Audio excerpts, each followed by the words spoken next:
naayo nze nkwata time nempita nawe okuleka nga nkunyoomye tebakiri nekyo tukikola okunyoma abantu mwana wange si bwe nnakukuza kigenda nti okujjako unless kati mba nkola nayo lwaki program nga ngenda kunyoma right yesu gigange eri bulala tonfuukako mufuti katonda yansemberera tonfuukako mufuti nga sitegedde abu okufuuka mufuti amanyi kyekyeetaagisa swigida nedda olina okuba nga wasoma amasomo ag'enjawulo mu ddiini olina okuba nga olwo levels ez'enjawulo ne masomo gano ag'ensi akati tomala gakeera n'ofuuka mufuti olowooza lwaki bangi kiki abazitooweredde oyo omusajja yasoma ebintu yasoma theology basoma biki yasoma alina ebitabo bye saba bangi bamufuti bwe tulina naye abasinga alifu beetese bagisoma alifu eringa gondi alfabeti y'Oluwarabu bagiina abamu ne Korani ng'ayinako n'ojjasanga nga birala teyabisoma nga bingi by'ataasoma ng'asobola okusoma essula ezisooka n'agizinsoma n'asaaza naye Oluwarabu n'awula nga lusomere ng'agenda emimbali ng'emimbali asobola okuyimirirayo bulungi nnyo naye nga mugambe nti kaka tugendeko ba mateeka g'eddiini oba amateeka ag'ensi ng'eyo talinayo bitabo oba wawedde so mufuti alina okuba nga amateeka gonna ag'eddiini agamanyi nga ne mu nsi gy'oli gw'oli oliddeko mubajje ng'ayogera oluzungu nga lwabitege by the way alumanyi naye abasinga ajja kusanga ng'Oluwarabu aluyina bulungi nnyo era ng'asobola okumya emboozi nga y'Oluwarabu n'agiteeka wali naye mugambe nti kumubateeko mu by'ensi kubanga obeera mufuti that means osobola n'okurepresentinga obusiraamu oba mu America ne bakuyita tulina conference weeti kale ogenda kwogerayo Oluwarabu community y'abasiraamu naye ate nti mulimu abatali basiraamu mulimu oyinza osanga ba funders ba project ey'obusiraamu oba mazzi tugenda gateeka mu kitundu oli mu kulobinga okola otya Luwarabu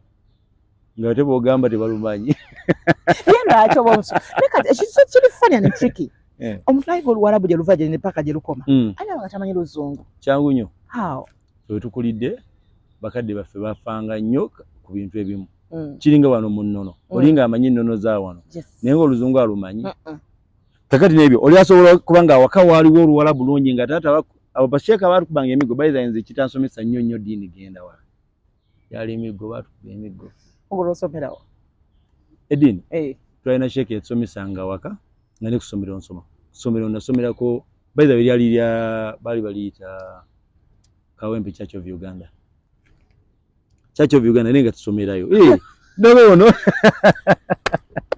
benasomero goononesa boononesa oli nagaa nikoze essomero lyange lya bulokole sijja somesaayo bya basiraamu naye nga mulimu abaana abaki abasiraamu of which kati kyobala olwo neyo interreligious council etabaganya nze kati gwe Ruth bwe ntandika ennyimba ez'ekikatuli kitogoba kwate bwe nnaveeyo nasomera ku St Joseph Abakatoliki ndowooza owulira kati soko ineko eri gye wasomera Kawempe Church of Uganda nga bayimamu bajja ne basomesa nga tulina sheeka waffe ajja n'atusomesa Oluwarabu abasiraamu najja n'asomesa bulungi nnyo nnyo naffe twasomanga ne Islam ndowooza okiraba nze ate kwekyensi omu ku baana actually eyeewuunyisa yansinga naye jjukira pepa za Islam ate namukola kwekyensi kwateko olevo nakola CRE wanje kati omwana yansinga bamuyita Evelyn ne Eva nze namudiscusingiranga n'omudiscusingira pepa za Islam ozokiraba kati Eva ate nakola ki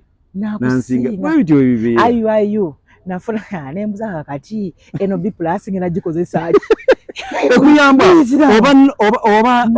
oba knowledge bungo bongo weyagalira mu kino kiri kwanza entuuka ntu nga Abakatoliki bayima nsobola okutandika gayi ukyegera tobeera amabega eno ensi yakwebuusa ku buli kamu sikumanya byonna wabula okumanyako ebitono ku buli kimu olina akusanga onagaa bonjour wangi wakirimu demu bonjour oba bonsoir n'ogendera olamanya nti ne ka French wakakola ki oyensi namusajja French yankuba yantamya French baaba neŋŋamba the French nali mwagala era yasiimuka busiimuusi mpola siina bengezesa naye siina bye mbyogera nabyo nebigenda nga bisiimuka mpola. You guys, welcome to the show. Welcome to Share with RKB. Mwebale kubanga mutujoyininze n'olunaku olwaleero mu ngeri y'enjawulo olunaku olwaleero ate yes negatiddwako omu kuba kamba tina ba Bobbies kwanga je nali nkola oba obi Onji nyo aba obi oba OW OW yani old worker oba from institution je nali so abuchaze gwe nayo Olunaku Olwaleero. He's a presenter, he's a father, he's a husband and he's a friend. So Olunaku Olwaleero kumanya bimo yano omuntu gwe mbadde nyumene na ngamba ogenda ku interview ayo Ruth mukwano gwo badde sigenda kujja nga nechanze amkede mbali nja kujja nkuyole bujozi nti father go chogede father ngoleko kunjola I am a mother obo mpisiza mu amaso father mother bakiriziganya okweyola mateka gansi ichago yange atenga mwenda kubera submissive mu Bible oyo abamukyalawo oyo mukyalawo yaba kwa submissive okay but me I'm a mother yonjolo obero awisiza mu mukyalanga amaso ate bamuyoleddemu banjodde gwe nengo gambo cha abu abali fine agamba kiroti so ko by 5 you abache singo kwagalako oli muntu eyekumira ku mulembe mukama mulonje ekyo kyebaze mukama bwaya kyokko mu abantu bangi bakaddiye omutunulako nga ali myaka jaffe naye nga tanyuma kutunulira alhamdulillah road wakati bamanje babikolera nabeera nga ali bibi right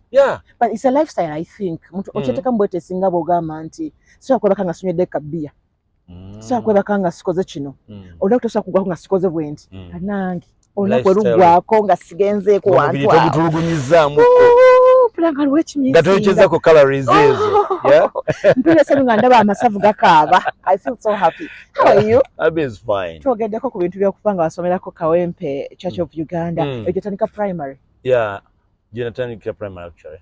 Yeah, Kawempe Tula. Oyogera otya okuyingira Kawempe Church of Uganda? Nakulira Kawempe nze ndi muna Kawempe. Nakulira Kawempe Rugoba nembe Kawempe Rugoba nensomerawo embawo nenzikira ku St Joseph nemba ku St Joseph nengenda ku Bright Future by the amasomero gonna gali mu area mu Kawempe gakyaliwo megali eritaliwo St Joseph yetaliwo mbasira bidde bazimbawo ki sundere y'amafuta nze manyi oba loji kasita bampe papula za somero lyo omuntu aditeka mu loji obonkoze bubi kwa bikolebwayo bya fujjo right Odeke fujo mu kirasi yange. Oh Lord. Amaka bakula masiramu. Amaka gina kula masiramu. Lwaki bakutala Kawempe Church of Uganda? Twasomeranga amasomero agatwetoolodde.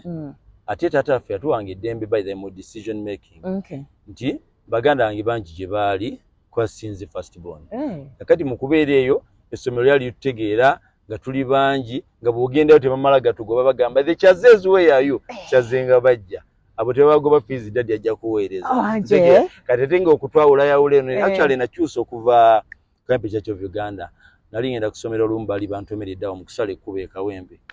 Kati ku myaka nali either yali P2 oba P3. Kati mu kuba baali bantomedde baganda bange eka ne bakola olugambo. Abu wadde bamutomedde ku makya. Tata nagamba mwana wange wadde mutomedde byadde bitya. Nga mama anadde nsala kkubo. Kati ne wabeerawo n'ebyagwawo nalinamu effujjo ku ssomero lyali tonotono. Ne bankuba kibooko. Bankuba kibooko ne mpulira ng'essomero lintamye. Fujjo ki wakolanga? Mwabulabirwamu. Saali wakalabirwamu. Baza ekisomero olumu twagenda okusoma ku Saturday. Dora ateeka okuba akyaliwo.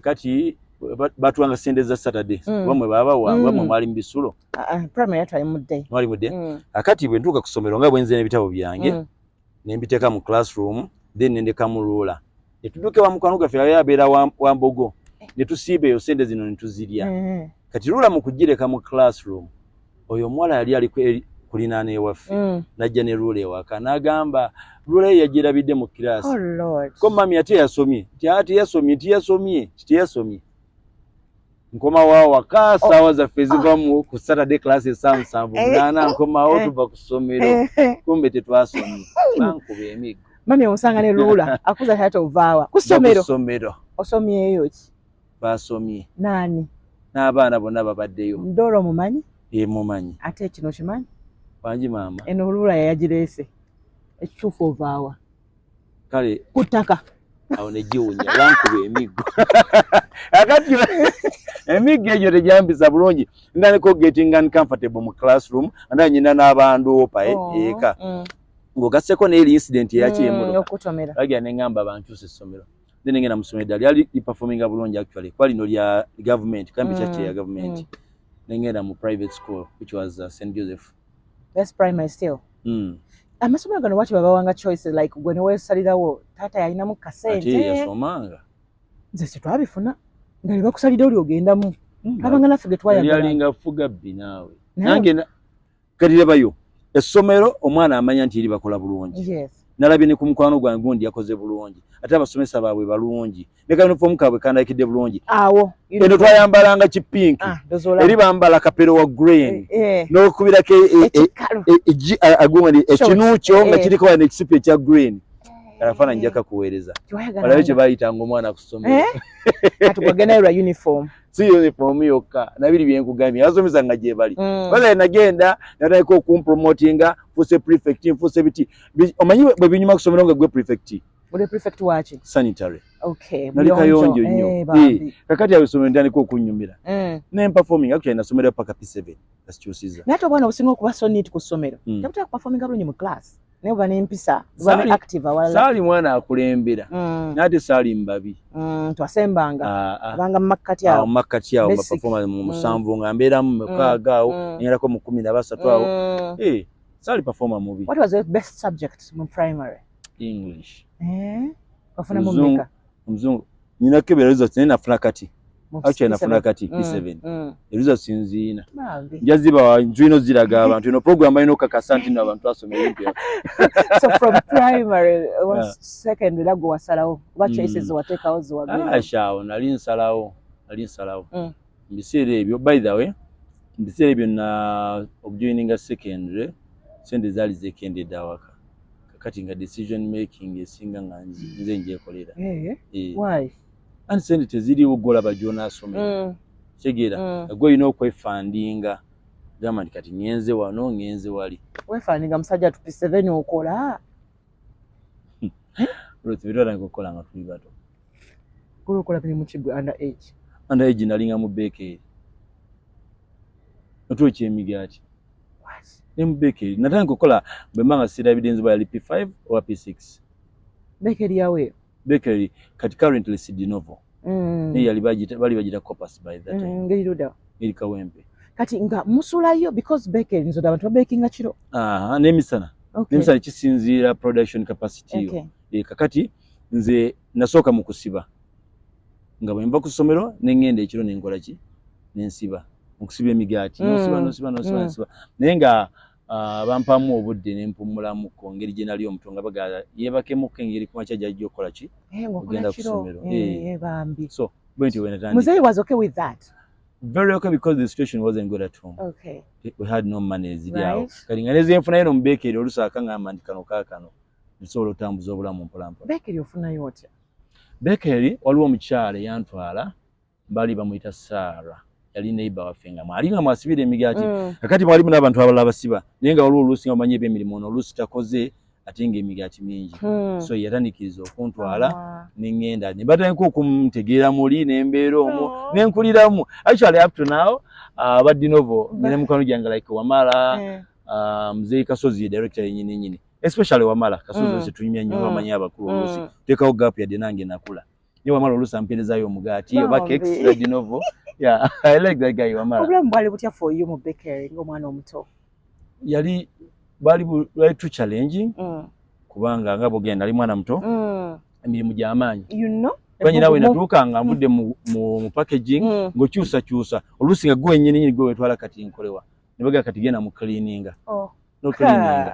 Okay. Cleaning ogitegeera engano sukali butto byonna embati ezo ziwawula okubeera nga tezikwatya kumeka kwa bolongosa olubaati ne talinyirira omugati eno wansi gukwata ebintu ya black so ngo ino okubeera nga cleaning bulungi yali ebyo nayo biwanvu biri ebyo biwanvu olw'embozi zenyumya nga tujja kususana obudde betunyumiza mu bakery actually bakery bemba seraide nagivaamu ndooza senior 4 okolerayo ddala nakulira mu ddala senior 4 kubanga ebiseera ebisinga nagendangayo natuuka nenkyusa nga ngenda buli holiday lwetuuka like for the serious classes P7 biki senior 4 award nga holiday bwetuuka nyina ogenda mu bakery nkole kati nga sente zenfuna ntuka ekiseera mwalimu wange mpita Gerard nga ngamba sente zino sigenda zikwa nzikuterekere nzikuŋŋaanye so that time bwe naatandika nzikuwa omulundi gumu bwe zinaaba zibulako nga nzitoopingako bwe zinaabanga okitegeera situation eso nti bwe nasoma nensindika kati kwanze badde nsuubira nti wakolanga ngoziwa maama n'atereka maama teyakubuuza n'okuwameka maama yali akimanyi era zaabanga 5,000 bwe butyo ade so nga bazikuwa nosavinga naye yaŋŋamba olaba situation si nnungi ombulya n'enkuwayo zoona ali akizikubeeramu te mu bakery nga tewetaaga mmere ng'ebeerawo ngati natugirya ku caayi ebifolo nga kibaawo ku caayi batuuka ekiseera olaba kampanies ezo ziri miti nga tomala gagiryanga buli kaseera ekisooka gyo gikuba ekisu noba nga tukyagenda nnyo ng'ogwagala mpozi ku caayi oba ne kekisi zo twaziryanga mu budde bwaffe mpolampola naye baba bazibaze tojja kumala gazirya otyo ndowooza gw'ofuba okulaba nti zoonooneka bakwezi ezoonoonese damage omusasulira ezimenyese ozisasulira eri kampani tekola losses ezisiridde esiriziza asasula ezimenyese zamenyekeddemu kujjula lwaki era ng'osasula otherwise nga mwakitwalanga for granted kampani eba teyeyongera so namala ebbanga obulamu bwali butya okkulira ekawempe because mpulira nti si wangu Kawempe is a learning institution. Kawempe yali mulungi. Kawempe mulungi. Simanyi abamulimu nawe bawulira. Kwanze Kawempe namuyigiramu ebintu bingi. Wano nayigiramu okukola nga kwenkugambye. Kuba nali nkola. Ruthi twakola ffe. Bigambikwa nolongoosa. Okulongoosa nova waliwo okulongoosa embati kati ali ku mbati. Luka ekiseera nti ogenda nolongoosa beke. Flow. Otegeera. Natuuka nno kati okutwala flow n'emmanju. Ano waliwo bino bye basavingirako ebimeeza.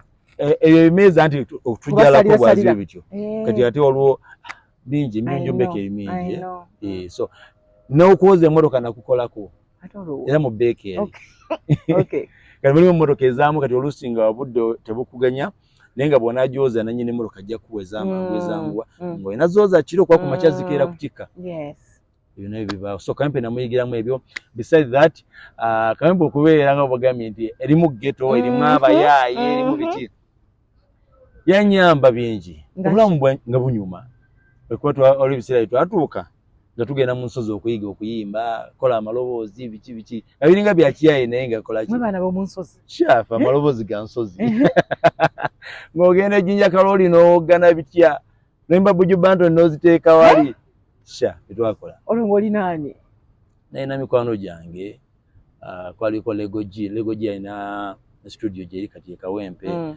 bagosti baraga beni bangi abaliwo by that time twakwatagana Kawempe ekoze ba artist bangi twali bangi nnyo bangi up to now era kati nnaku zino omwana ave Kawempe nga tamanyi nnyo okuyimba mwewunyamu ngamba ono no so basically Kawempe y'abayimbi n'emipiira gyalimu yadde nze saalinya ti muntu wa mipiira so kati yanaabeera nga nayambibwa eyo ne kati embeera ngeno omuyigira mu Kawempe ate omuyingira oli mu class ki yali like senior 2 ka senior 2 lwomu nsanga Olanyo wa Ebonies Olanya mugamba njagala nnyo bye mukola ndaba yali mbisira bya life mwatu nangamba nja kuyigiriza mpola naye nga njagala kuyingira mu ki Ebonies ngamba eriyo yinza obutasobola engeri embeera nga agitegedde olwo yali yakweyiiya nnyo then Ola mutanga Oluusi muzeeyi natandika nga netandikawo ka group kaffe Kawempe era mpulira ewuwe nga training ewuwe waka nenjiga okuzanya mpola kati bwe ndako biga nga ne kusomero nayo ntandikawo ka group kange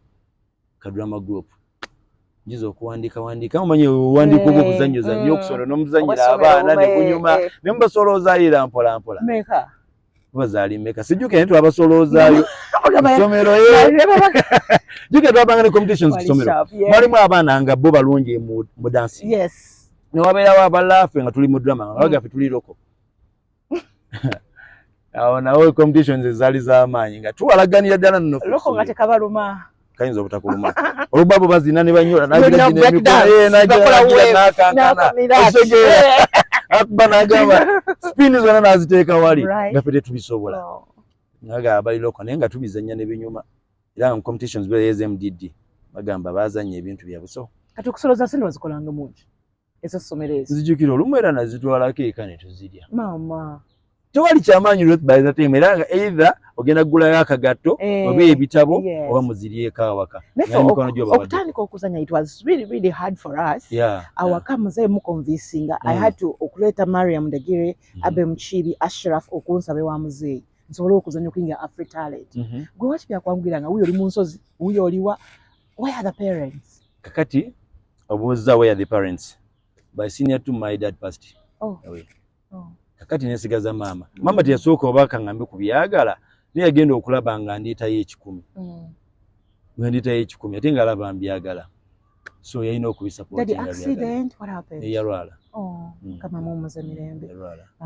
obulamu bwakyukirawo kasa muzeeyi yafa obulamu kasita yafa even before kufa obulamu bukyuka kitegeera transition eyo kitegeera omuntu n'alwala biki bintu bitandika okukyuka ku mirimu aba takyakola ki so life netandika okukyankana mpolampola naye nga bwe bityo mufunze kawempe waffe n'atuwoomera nenzanya katemba bali nayigirayo nnyonyo ebintu bingi that's why that's all penetrating ambulamu yabakolanga ati omanyi kati omanyi olw'ensonga nti muzeeyi aba avuddewo ennaku enene ng'ejja ekkuba and sometimes ogiza ku baana unknowingly tewabangawo change mu makkati ga mami and you people after daddy kugenda embeera yakyuka maama kutandika kuyiya kutakula nnyo nkoze ntya ntunde ku manda nkole biki obulamu obwe butyo so manya namwe mubeera involved mu manda namwe mulina okubeeramu of course okubanzi saagagendamu olw'ensonga nti ate nabeeranga mu bakery ate nga nyina n'okubeera mu bitabo yabirimu nga ye oli mwana wakumeka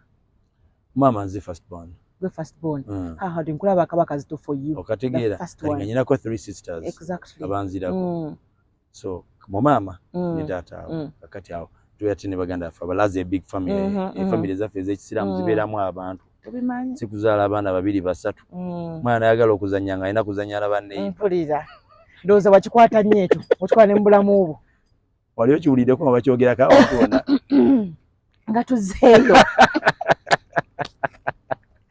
olomala senior 4 wakoma oba weyongerayo senior 5 neyongerayo with your help neyongerayo nga gwe wewewerera noli omwami gwe nagambeko Gerard nga nkwasizaako mu bakery neyongerayo kakati njukire netandikira okupoota ate waliwo nagenda ne mu club nagende wali ebyokuyimba ngenda ndikola ensozi amaloboozi kati wetandika kugenda mu club okugirongoosa ntandika okusiimula club bali baita chicks ekawempe naku zino ndabange yagwa naye nga abama chicks ekawempe bagimanya tubeeramu netucleaninga actually nembeeramu nencleaninga bakwaka sente nga tenkolera obwereere nanga abakampaayo mpolampola ayo mutanko Fred kwaya kasente nekakubeeramu oba aluddewo nokalinda ku makya nobeerawo mpolampola mu club kati awo nabulamu nemutambulizaawo mpola babalansinga ng'otya ebitabo n'okukola Ruth nalabako akaana emabega awo nga kali ku street oba kali kwokya kasooli nga kali ku street lights zinyini ez'ekibuga nga bwe kasoma ebitabo byako mpolampola byali mawulire either it was Montawe any other paper naye nga siganaga Oluganda so omwana omunaku amanya ennaku ye akaja obunaku kemanya akayida obunaku anani omusajja tolumanyi nawe oluwidi koba ense kutye tekutya lwaki etyanze n'olwekyo omwana omunaku kyebagamba amanya ennaku ye that's why ebiseera ebisinga olaba nti abaana abanaku babeera ba excellent performers mu class ebiseera ebisinga nti amanya ennaku ye nti kaba atudde okusoma akabsorbinga nnyo okusinga oli amanya sausage gyeziri eka noodles weziri biki dadi ajja biteekayo naye gwe oteekamu effort so bwekityo bwekiri kubanga sijja gamba nno ali mpafominga wekusomero never olwonga oyagala kubeera ki ebyoto byange byali byene zezo ennyonyi naziranga nzaagala nnyo era n'olwaleero as of today now nandaba now ebiseera ebisinga ku simu yange ndaba nnyo abavuga ennyonyi oscillation bakola batya ebuuka eti ebuukira ku speed kimbibeeramu nnyo kati nali njagala nnyo bambi ekyoto kimerungikirawa oba kifiirawa nogaha sikyasobodde awo wenanyumbirizaawo taata afudde oba sente go weesindika tolaba sponsor yenna w'amaanyi akola ki akwatako. That means ekirooto kiba kitandika okufa. Entandika concentrating ku drama mpola mpola nenesindika eyo mpola mpola wala root gwenkwata eno so ekirooto wena kiteera nenga nti biri sijja bisobola. Oyingira di radio? Nyingira di radio njiyingira ndi ate nali mu karaoke na twali mu Soba Royals. So kolindeko nsonyiwa okusalamu oyingira Soba Royals awo tubuuke tuddeyo tugende ku Soba Royals. Soba Royals oziyingira otya? Soba Royals tumaze senior 6 tumala senior 6 tuli mu vacation. By that time ngeri nagenda ali mu club club nava kugirongosa nenfuka MC waamu. Sabula oloyizo otyo ala Firebase we wanikira bweti Firebase we wanika Black Boy Bobby Wine Bebe Cool Toolman yao kati Black Boy yali MC mu club.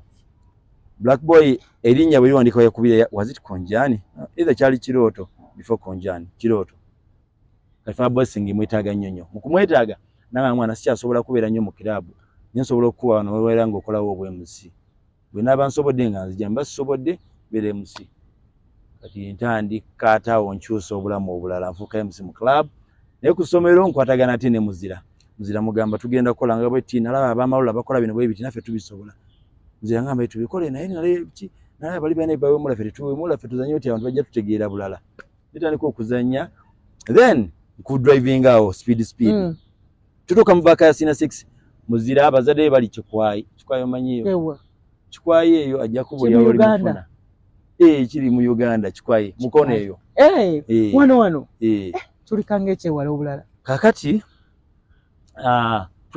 tumala senior 6 twingira vaaka mugamba tukoze eki mugamba tutandika okuzanya bitu kwandi kusomero na mwingiza mu group yange tutandika okukola ntugenda mu club tutandika okukola eddala ebintu nga bitanso okunyuma mpola mpola naye nga MC ingi oba nga tugeza kukola nga Malola Fusion yeyo mujja mukola stand up comedy like mwogere nenga muli funny kati kankule Ruth level gye twaliko ey'okubeera funny abaliwo ndaba abamu bagezaako kubanga up to now jokes ze bayina ezisinga nkadde zezo ze twakola more than 10 years ago ekyo nkyogera ba comedians abasinga manyi mukimanyi the jokes ze ndaba ze bakola abasinga zezo ze twakola more than 10 years ago nali manyi nti no okwoza mukuli mu bayimbi ba comedian ati kati ffe twalina sources nyingi biseera ebyo jjuke twalabanga ebi Nigeria bingi mukola ebi Nigeria ng'oli ayogera akantu n'ojjamu babuuze bano balaba biki okujjamu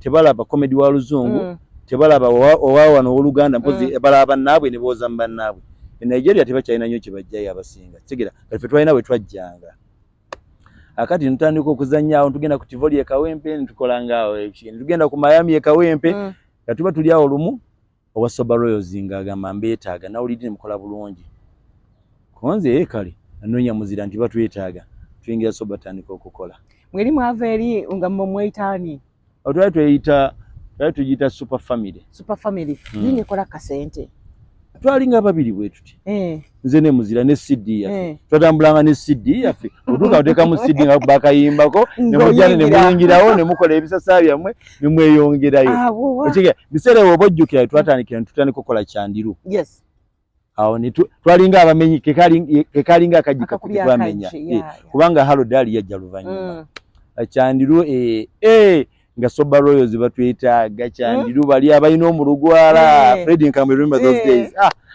ebinyuma kati then awo ninga Soba Royals ntubeera mu Soba Royals ntugibeera mu ntukola story nayo mpanvu paka mwasigala mukola neno oba mwaba mu Soba Royals nga temukyava Soba yatutwala ng'erina shows nyingi were you comfortable nnyo eri nga tweyabweya ogenda ku bbaala n'oyimirako ku mulyango ne mwegerera n'okuyingira mukoleremu abantu Soba Royals established entegedde Soba Royals nga gambye tugenda bawa 10,500 buli show buli omu nga batuvuga tulina akamalo kakaffe katambuza ekiro ffenna abaana abaggurupu ne mubeera omwo ne kabatwala ne kabazza e Kawempe buli omu n'agenda okwekwano okwali omwo byabangayo nakati ebiri akamotoka mulina okwerera okitegeera kadudu mubeera muli mpolampola naye abamu twepankankana n'otakalinnya kakakulese kikizo kolodeo chinga so obuba mu Soba Royals wowe fuchikira radio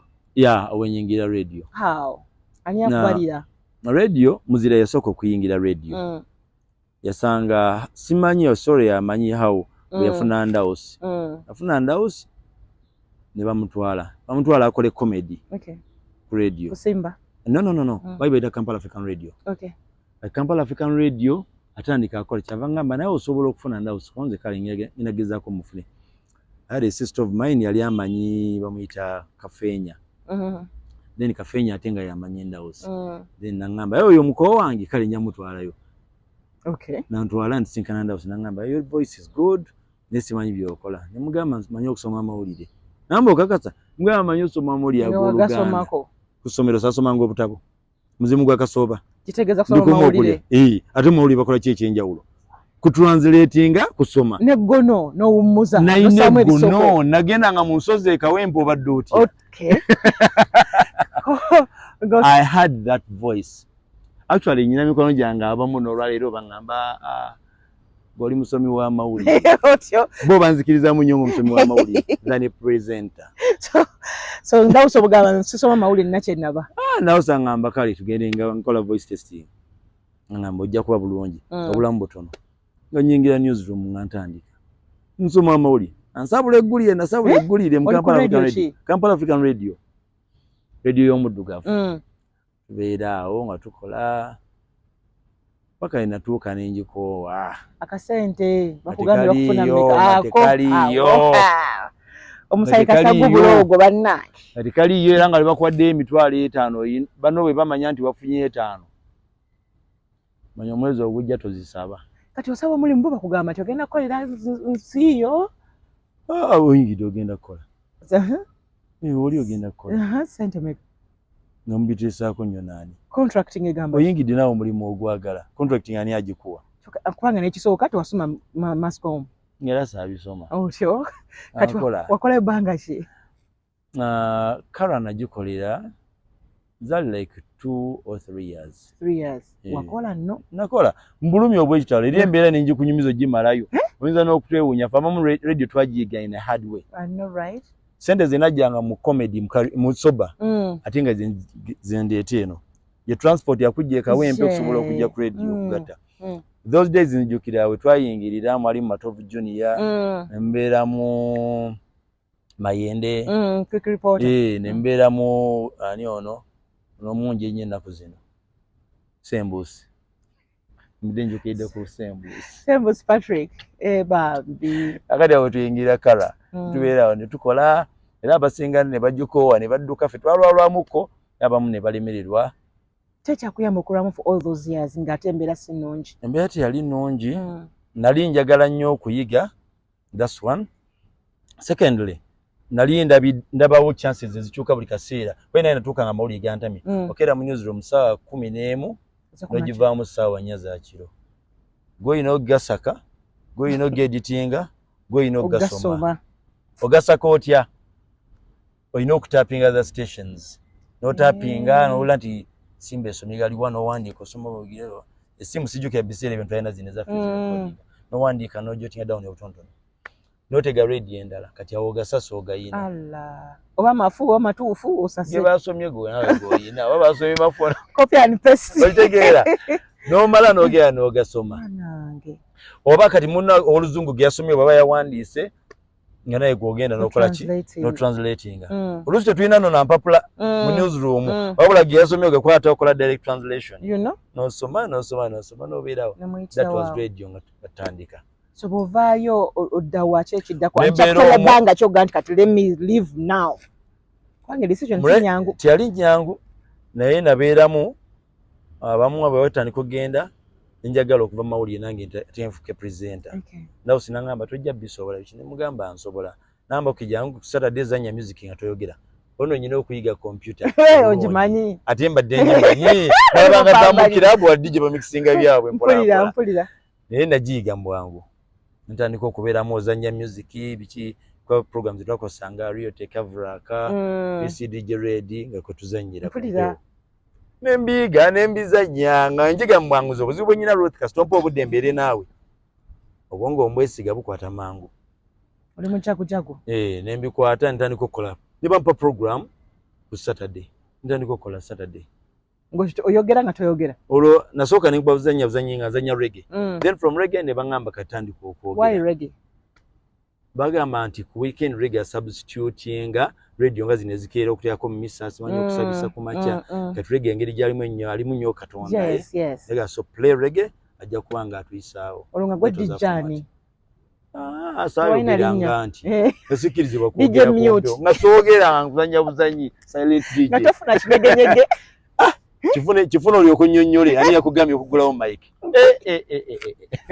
otandika ddi olwokwogera natandika ddi okwogera kandabe ng'oplayinze for how long sijja kugamba nti jjukira ebbanga sijjukira nene olwagera ne banzikiriza ntandika okwogera mpola nempiikinga bampa program nali nkola ne Irene Jenga ali omuganda Rebecca Jenga nenkola naye ebbanga ttono naye boss natalabeera impressed nangamba bwe nkulaba ena potential ndala ate bw'obeera musho mpulira tovaayo bulungi kyekiganye nga simanyi oba ntya gwe nkola naye oba program gye ntya temwali ba mukwano ndowooza bwe kyali chemistry nata working out then ne bampa program eyo gye gambye ya Saturday ntandika okuba then olwagira nangamba ate mpulira obaluka bulungi kankwe program ey'omu by that time waliwo zaddoki benjogera obajjukira bati waliwo wali kyana kito kiwunyeko tuli obukambo bamanyumiza kyana kito zaddoki yali avuddeko FM ajja eno kati yakolawo katono nga sente era tewali ozitegeera lagira sho ne bagimpa endandika okuba awe nafuukira omuzibu mu radio nange ntandika okulya nti kati mu radio ndansofuuka omulala the first time abantu wakuta amasimu watu watanga amasimu bakuwaana program ile ya weekend yampa okuta amasimu kati nendandika okuinteracting nnyo n'abantu bulungi nnyo. How was it for you the first time omutagamba ne tukubira bulungi? It was good. It was another good experience. Samulio yakutambula ku mabato ndako kafiringa ningamba kati nkola nina abantu benjagala ndandika bebuuzaako nkola ntya mumpulirizeeko nkola ntya awo netandika okupiikinga ne bannange bano benabera na group mumpulirizeeko radio mukusooka tekikkirizika olabanga n'abantu abatakuwulira paka ng'ofunyeyo abantu ab'enjawulo then nentandika okugaininga those experience nenkola nakola eyo show gye gambye across the week Monday to Friday saa musanvu mpaka saa 10 awo nenzitowamu naye nga sente ezikola kyembadde nkugamba bwozitowamu ne munsawo nina okuwulira nfa mulimu nalina okuguta nekusomozebwa kikosinga okusanga mu kutafunanga sente mutafuna sente sina transport nina family by that time nali nfunye omwana nali sinafuna sayanguwa mama yali afudde naye olujjukira mama yafa mu senior 6 onoonya dda mu kifo kya maama nange nyetaaga maama ate mwakuyonse olina okunjoliza ku ngoye nze nakulaba ndabiri abalina okunjolizaako ku ngoye omusanga n'okuzigolola oyo afuuse maama namusanga era mu mutwe atambulanga ate yali mu group ate yali ayimba so ntandika obulamu ne butambula maama okufa manyi abaana abalenzi ne bamaama tekyakubamu ku kikonde awo kyankubira ddala ekonde kuba nali mbuzayo 2 weeks okola final za senior 6 2 weeks weziti anesomero bamanja nnojjukira kati awo yabanga baasa nga yagira n'agamba kyazeero gwe maama we yakundekera olina okukola ebibuuzo actually ne fees zange zasembayo bali banyimye examination card musomesa yasasula bamuta Mr. Miro gyali naga director namugamba kyazo omugoba emekola bibuuzo nkubanja sente zange nyingi njagala ozisale contain balance omumpe sala keza kyazo mpe balance inakola ebibuuzo meaning walekana kaine empisa nali mulungi nyo kusomera kwangu laba basomesa okuyirawo omubiri kitegeera nze kusomero Ruth loza sijaga ne munsi nakati kusomero nali mwana mulungi nze nga newe balanchi wesifuna mmere ya kufumbiro akiri ngende omusomesa nampe yiye gangena ne bampa oyalinze kati owasiza nga tuzeeyo wali eri ku radio owasizza omukyala ali waka tofuna musaala omugamba mbu ogenda kukola ki ffe twali tweyiya because ogambye muyimbi abayitagana ne kasete ogenda mu studio so nga mugattawo mutya twali tweyiya kweyiya kutya kwenyini obulamu bwaffe tebwakweyiya n'okola kino n'okola kiri nagenda nitandika okukwata videos equipment no waliwo studio bali bagiyita DDS biseera ebyo waliwo image newabeerawo DCR kati watondebwawo DDS si ya Derek ogitegedde bulungi nnyo kati watondebwawo DDS yali ya Ibra waliwo image yali eyani eya Jingo yali muganda wa Rebecca Jingo waliwo image vision waliwo image base nagira boli mwana mtoto bijju banake ate kugambe Derek ye DCR eno Uganda tugibaddemu mukama wange so tandika okukwata ebifaananyi nagendanga script writer and producer kala akatabo kaffe kawandikanga ontegedde obuzanyi buwandikanga mu ssomero ne bagamba ani asobola okuwandiikira ennyimba obulungi ne teacher neŋŋenda be bantwala banoonya bunoonya actually walugayi bamuta Jimmy gyali eta Jimmy gagamba Jimmy yantwala n'agamba ono wakabi nnyo ono byadde bazanya ne musoba bayabiya yawo nekikwata ntandika okuwandiikira script z'ennyimba nandika ennyimba nnyingi abandaba ngani owandiikira yani noonya Justin nantuma abasajja bazaaleko ebweru script yali yani script yali yani otyo Sosolie bwatafa script yali yani nyimba ozaali nyingi Sosolie is Phoebe Nasolo scripts ozaali nyingi buli script yafulumiranga mu DDS ng'omukono banna gutaddeko bulungi olonga meka basasula meka abayimbi nabo manyizi basasula okwata video by that time zaali tuwanga sasula 5 ne mujjako equipment mpola kamera mugipangisiza biki era ngobeerawo ne weeyiya ng'omuntu obulamu ne butambula obulamu ne butambula Yoza ne madamu akwatiranga wabwere panga tugwe mukwasi yakubanga kawewevu okudda mu radio because kati wali ovuddeyo mu radio nze mukwata lumu mba ndi ku Majestic okontambula muna mukwano gaye bamuyita Iga Siraje Iga nsanga Iga yali akola sports Kampala African Radio kala twakolanga naye akati olubamwadde obwa manager ku Star UBC1 ku UBC bamwadde obwa manager kati ansanga nze nkwataganye ne kamera zange tuli ku kizimbe Majestic yaffe ng'etunyumira mayi kibuga ekinenge gye kinyumamu mpola nokola luzibi bamulidde kikomando biki nenga olunaku lutambudde angamba nakunoonya dda gwosobola okukola show gye njagala nemugamba mbadde nnimiro angamba jangu janje ku UBC tulabe konze kale angamba Ibra nti wayi bampise ku UBC nekangenera ebyo byetaaga ngenda netaaga kino njakyusa sound biki konze yakyusa sound naye nafuna akasente ebiri yadde bintambula kyazo tujja biga tagata konze kale ngenda nzijayo ebikola mpulira nzija nabyo enyingira mu studio ngatandika kola ko Star jukira na ino kyusako ku sound nyijeyo CD ziri kwa effects biki obitegeera production work ntandika okwasaganya share sounding bweti niga naye yino bwongo nimbugata netubugata ne bampa show azo kukyusa sound katufuse presenter ate nagikyusa ndi bweru waayo nyo kyusa nga ni mundu obadde otya era temwogera ku sente twazoogerako naye kaali katono kajjanga buli mwezi kajja baŋŋamba bwefujjo liri awo ebikokola ebikono ntumiza kyali kitya baali bandeese ono aleese expert we lwakuba nti eri mu bitabo batanakuwanikayo nnyo naye ng'alina expert we balina okukola ki kati yalina okukyusa ttiimu yonna yali kumpe wesooka ekikola ki bonze kale nga nze ntereeza kye natereeza nga nkola show gye nakolanga actually nakati n'erinnya teryakyuka nakati bagiyita agafeeyo nenjibalula 7 ku 10 nona nagikola emyezi emeka tegyalinga 3 yinga Kampala bannoonya naze Cristiano nga nziteeba buli kamu entalo bangamba entalo ziri awo kasuku yaŋŋamba mbu entalo awo ekikono kiri awo nze nja kugamba nti bw'oba toli wa ku street tosobolawo nze olwetha ebbanga lye mmaze mu industry ebiseera ebisinga entalo ze nali ndabyekaawo saazirwana bakamba bange nga mwe mulina okulwana entalo kuba mundeese nkole ki kati gwe position nga w'oyagala nze nkole ebyange ate bwe mbimala nziruke nkuviire siri muntu ayagala kutuula awo kati entalo ezaabangamu sijja kulima nti actually remember nkugambye ndi kawali nnyo gambye nakolawo 3 months myezi 3 nga bannoonya nga banneetaaga. Olanya kunoonya. Gyowera akubuzeewo. Omusajja wadda. Yawula yanoonyanga talent ate nga munye okusportinga talent. Okyegera nakolanga ezi ssaawa. Actually yaŋŋamba, you guy, you were too talented. In that I had to move everywhere and I was just listening to your voice.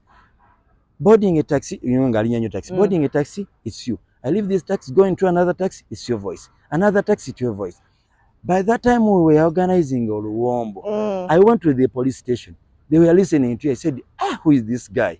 Seriously, I had to look for you. Luwombo sura beat. Olubeba neetaaga.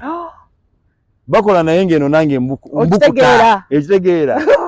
Ati anoonye namba yange yangamba olukagaye yagimuwa. Mbwa gayi mulungi ajja kola. Akutekamu akasimu. Mandi ya simu ngevuze. Sirijera bire simu yavuga nina ku Centenary Park na inawe mukolo gw'embaga. Embaga egenda okugwa waiting nze mpulira nyine simu gye nninde. Wango yakugenda kukubira simu bakwetaaga. Konze tibakwetaaga. Nenko embaga mandi yawo. Ya simu eyingiddewo. Ey'oluzungu. Oluzungu? Now. Can you please come and talk over? Means I can't. You can't. You can't say no. You know? I went to sawa naone nvao. Kati bicho malayo banga chi. Takolera myaka 3. Wakola. Kwana akasente kawo kawoma. 3. 3. Eyo gwe muli gwenda soko kubako nga kikono. Bakuba kikono okiwulira twasigaza mbirizi. Kya. Awo tujja genda mbula. Wonna wasigala tolinawo. Ribcage utaka. Nenda kola. Ebikono byawo bifaanana bikyabyo. Nakola. Roza tunyumya ku bikono. Tubireke ebyo. Anna. Omanyi njagala nnyo abantu nembalekera eddembe lyabwe. Zene abantu abalwana bannayo. Bino bitwa bya Mukama. Ne bwolwana nga Mukama yagambye tekijja kuba era tekiba. Okibeeramuko ne kikuzito wakati n'okita. You know, kani weebuuza katoli wali olulemesa waachi. Right.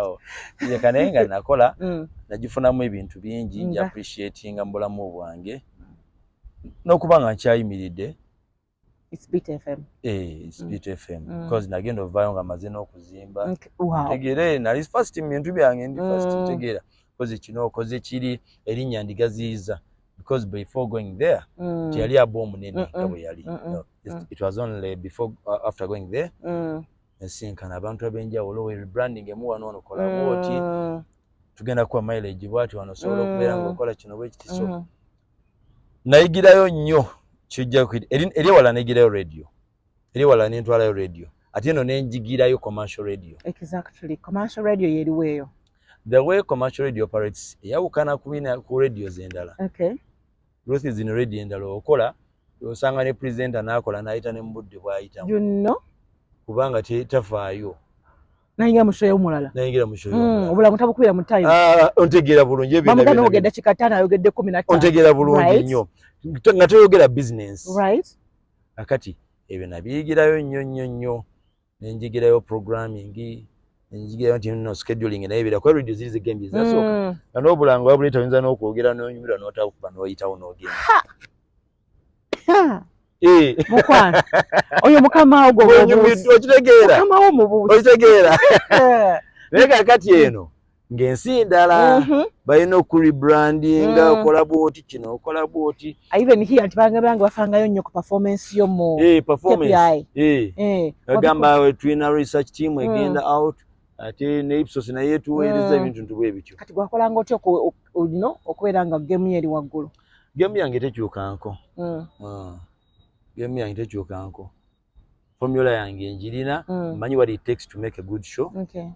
Manyi byonna. Actually your game baginsomesa nnyo. Joel yaginsomesa nnyo to be specific. He is a good teacher. Yaginsomesa nnyo game amanya kwa radio nayo is another political industry. Lyasobola okugikubisa Ruth nakuteeka wali bulungi nnyo ng'osiimye. Ne bakakana nga Ruth yali presenter. Afuuse. Nasooka abeera producer ne bagaba bakozizza. Nenga akutta. Ate kumpe oba tokyagenda oba tokkakanye mpola. Tegeera amanyi ge. Omusoga agamba akukayikanya. Nakukayikanya bulungi nnyo. Olwo supa ogiyingira otya? Supa njiyingira ntya? olwe natuuka nga beat nga sikyasobola kubeerayo nga situation ng'ezito yennyonyo kikono then naye nga omanyi ki industry nemba muli mu katale mu wino omudaala gugenda okulima olinga weri yakugamba tuli omudaala ogutunda tugutwala Goodwill oli mu arcade otegeera kati nange situation yonna yonna yalinga munda ngenda abantu bakola ki then jo nangamba mpulira ebigenda maaso yo biri bitya biki namuga situation bwe kanjira nwana nangamba gomanyi oba olwana naye time bwe natuuka ng'owulira ng'oyagala kuvaayo nyina ekifo kyo wano namugamba it's okay nsooka nemmerako siri muntu awaluusa giving up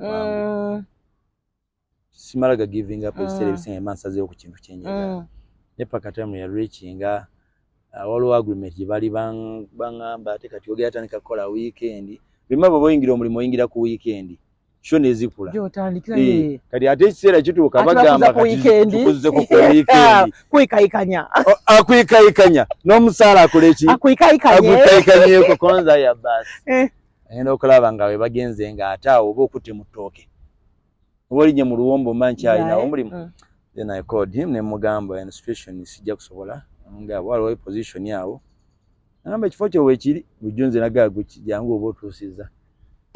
That's how I joined the super. Ahia super mwe mwasigalako nga mukola. Mwe mukola bitegerekeka. Obuuza oba omanyi. Mpulira mbuuza. Sikitegedde. Fe twasigalako tutya. Shoze singa bazijjako.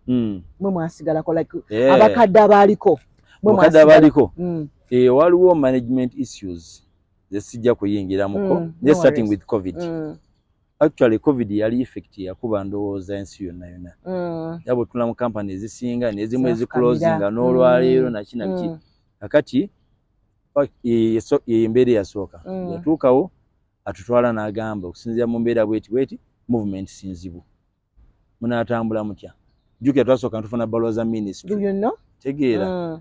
Yenekkiriza gundi ne gundi. That means tulina okkendeeza ku bakozi abasobola okubeera bani abasinga okubeera vital okubeera nga beetagisa okubeerawo. Kyengamba omuntu waliwo ebintu byokola ng'olina okufubolayo nga toli luwagi. Obeere frame. Kwa frame yo bweva ku gaali. Ate esigalawo. Ate oluwagi. Oluwagi ne luvaako. Yeeyongera n'egenda. N'otuuka n'okutikka. So kakati awo Mukama we yannyambira n'embeera nga ndi omu ku baasigalako okubeera nga nkola. Wow. Ofuna mukyakuyiga ki? Ekyokuyiga kye nayiga kye kyenjogedde. Buli kyokola olabe nga tobeera nga substitute. Beera main. Kiringa mumwe abakyala. Olabe nga wakiri oli nnamba emu. Webbali oyambako buyambi. Gwe poliisi. Ontegeera. Beera nga gwakola ki? Gwe poliisi. Ng'oli agamba naye kati ono bw'avaawo wano ngenda kukola ntya. Kiba tekiyimirira ng'ono player wange takola ki? Wamala ebbanga mu drama obimanyi. Key player abeerawo nga key player. Bw'avaawo tekitegeeza nti nno tosobola kudda omulala wasobola.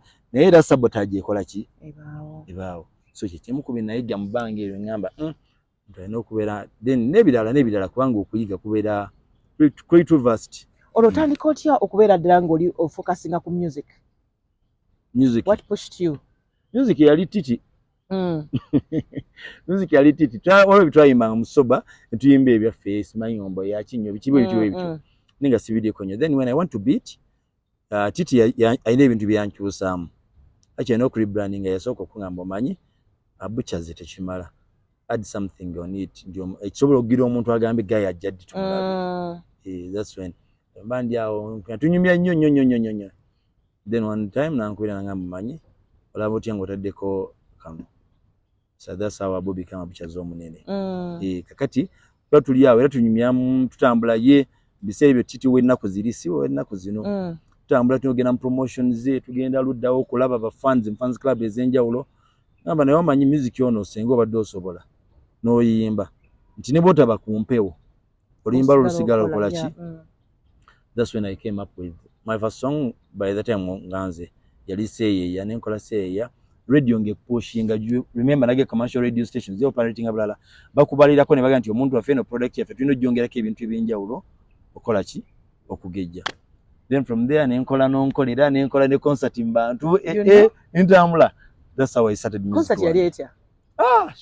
masavu naawe nagocha nakola eruwero mu paaka nenkola ekikyusa mu kisaawe kikyusa ali mu kisaawe nenkola ekiwoko byonna nga bisaawe paaka so music ogwatambudde ate how is the journey music wange wakati awo nafunamu ng'okusoomoozebwa bw'obanga okwasaganya media oba radio ne music waliwo oba confidence gye tufuna eno ku mulimu ng'olaba olina ki bwe ntuuka awantu nga wano wanze kuyimba ne mumpanvuya oluusi tuvaako mangu ne mba impatient nawe tebannindisiza wano naye nazze dda ne mbivaako olabanga ezzalawo ne ndeeta oluyimba mumwe aba radio abalala ne ndukuwa kati naye nawolabanga ate nze competitor wo notampisanga muntu bwe tuli mu industry yemu nga tuli mu industry yemu kwa Ruth kati bojje wange ate gwe tokonkona nnyo ng'oli otegeera ngamba ndi agambye Ruth toko gye tuwogere ki ekiganyi naye otuuka mu station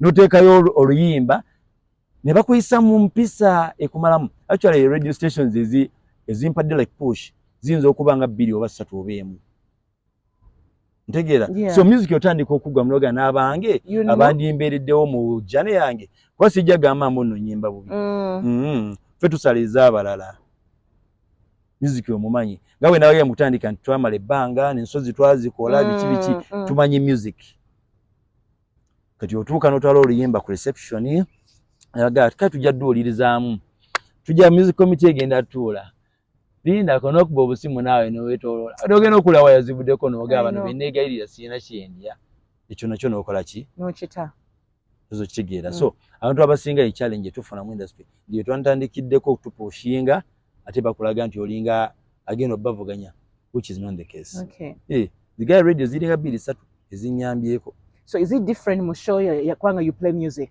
so kakati gwokimanyi obulumi obwoyitamu ate with my show kati ewuwo kiba kitya kwanga ina show yekyo ku music owange no ku music w'abantu abalala owabalala nti kati ate naguli gubeera mulimu naye ate era nga bwe nagambye ku bantu abange kizibu titi okuŋŋamba nti nno nyina oluyimba era mugamba teeka ku simu lumpeereze ku simu seetaaga namugamba mufuna boda bakanamukuba amagulu simayivuga amafuta naawe nteekera oluyimba n'okusimu mpulire ate nyinza okugendako olusimira negamba waayi tewano nyinawo ba music policy eyinza okungiramu naye ate nja kweyiyiza ng'owange beside the music policy naye omwotuuka nayagamba kati wale nakola ennyimba zange sijega wale nakolanga nokola ez'amataali redi ezimu ne zigamba ez'amataali tetujja kuba nnyimba za etegeera kati n'ogamba naziyimbye za Katonda nazo n'onyiige n'ogamba okuba ez'ensi etegeera that's why abantu oluusi bakulemesa n'ekiwoyagala ntuuka n'ogamba waayi olumu ne wekyanoga kankole ekyenjagala oluusi n'ogamba kambiveeko kati bw'oba otunulamu Butchers omunene kikyasinga okubeera omuyimbi oba presenter kikyosinga okuwulira presenter omuyimbi oyongerako bwongezi bulungi nnyo nga bwe nagambye nti kipushinga kubanga bwe ngenda awantu kinga Ruth bye bakuyita n'otuuka oba ku mukolo someone expects you okwogera waakiri ekintu ekimumotivatinga oyina omuntu byakulabya kwe natandisa wano nagambye I like your hard working road work biti nsobola okufunako ekyo ngamba ayina kyankolera kale nange bwe ntuuka awantu sijja tuuka oba ku mukolo oba wa ntandike bana enyigidde wa Butchers zisemakula omunene biki nanana yati bwe ngamba nti akayimba kange gwe muwala gwe njagala abantu bagamba waawo natandika okutegera nikikuwa vibe endala so nenga abu presenter nnyo Osentoyinza bibalansinga nalabako yali gondi ono yali omuddusi waffe ennyo izikulu no musajja weeri no si wa mu Uganda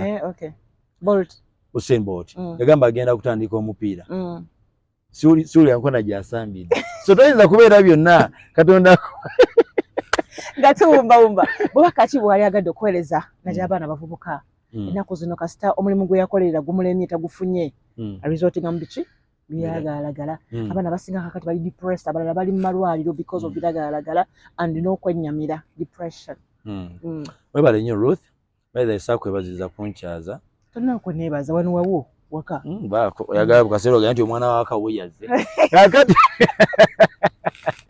kyenyinza okugamba temuggwamu ssuubi temweragajjalira buno obulamu bubwo nga ggwe bweweetamwa kati mbawaddeko gwe nafu nti nabadde jjane yange wali taata naafa wali mama nafa oliwo ate oli mwana muto abasinga mbaddeko ne bakadde bamwe ebbanga eddene n'emirimu mugifunyeeko eminene otegeera nene weekyawa niwuggwamu essuubi gwe nga ggwe n'otandika ebiragalalagala nandibadde muntu awomerwa omwenge mbadde mabaala okuva kaŋŋambye from senior 6 olwamala netuyingira soba bigye twatambulanga nga mabaala mulimu abanywi mabaala bafaanizi baffe kwani okuwa ecupa akuweemu akuwa bbiri bagaba simanyi bagirira batya kumpi kati baketi liita otegeera sigukombangako kibategeeza decision si ya Katonda kumpi bayiyo gwe weeragajjalira gw'osalirawo omutima gwo nogaa kati kanyo ku njaga nakulira ekawempe abaana babikozesa ekawempe gyeri enjaga abusi gifuuwangako akakola mukagayiza tetubaddeewo nze ne Sisha mulaba mu mabaala bwe nali nkuteko kugundi ya Sisha bweti Sisha no nensikako bwenti babagamba akuba nesira kyenkyukako ningamba naye kati ono basika biki nolinda oluyira olinda ekikone nenda wengira wenzoyerera wenga zera sizoloya sivaako tegeera akati nenga kati ono mbanyonona budde bwange bwaki kyategeeza siro kyali kuggwe kweragajjalira ekyoyagala mbooveeko weeyongeza buli abagambe ennaku zo mbati abamu singa manjagalo nyina ensonyi njagala ntuuka ku stage mbakube yansi oli yansonyi ndi walugave nina ensonyi ezisinga ezammwe naye ng'olina ensonyi anti kati gwe wafuuka nga muganda wange bwondaba olaba abu abanga anaabyeko ensonyi kubanga ebintu ebisinga byetukola gwe obimanyi biba like acted otegeera byetukola kabe radio obanga ali ku stage tozannya kizanyi naye nga mulamu bwange bwa bulijjo nina ensonyi zange mala kujjako ttaala ndojjako yaki baba mubeere bulungi bye